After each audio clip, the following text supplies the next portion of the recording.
On m'a amené une grande brosse à réparer. Parce qu'à l'endroit du palier, l'arbre, il s'est complètement bouffé.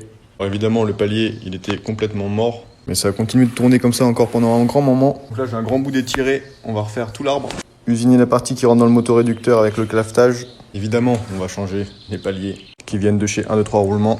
Et comme les poils qui sont le long de la brosse sont tous usés aussi, on va tout remonter à neuf avec tout ce qu'on a dans le carton. Allez, première étape, je vais relever les cotes de la partie qu'on a à usiner. Donc là, j'ai fait une vue de côté de l'arbre. On peut dire que c'est comme ça. Cette partie-là, ça fait 35. La partie qu'on doit usiner, ça fait 25 mm de diamètre. J'ai ma longueur du filetage que j'ai en bout à faire. C'est un M10 qui fait 38 mm de profondeur. Et la longueur usinée, ça fait 106 mm.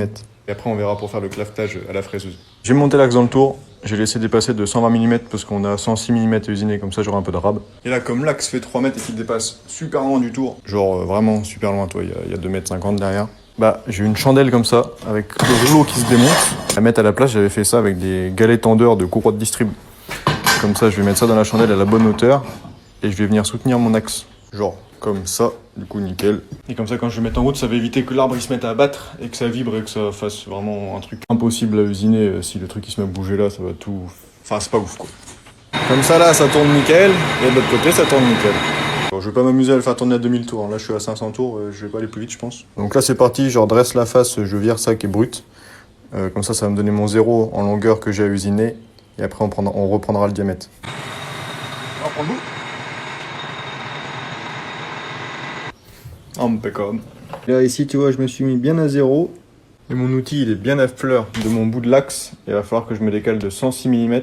Et là, cette manivelle-là, chaque tour, c'est 25 mm. Donc, il faut que je fasse 4 tours complets plus 6 mm. Pour pas me tromper, je vais faire 105 mm, donc 4 tours et 5 mm. Et une fois que j'arriverai au diamètre de 25 mm là, je finirai le millimètre qui manque en dernier. Comme ça m'évitera de faire des petites marques sur la portée. Et là, c'est parti. Alors, comme ça avance tout seul, faut pas rater le coche.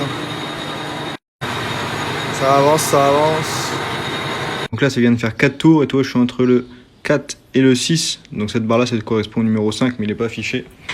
Et là, j'ai mis à peu près 105 sur le pied à coulisses. Et toi, on tombe impeccable du bout à là. Donc là, je viens de terminer mes deux premières passes à 30 mm.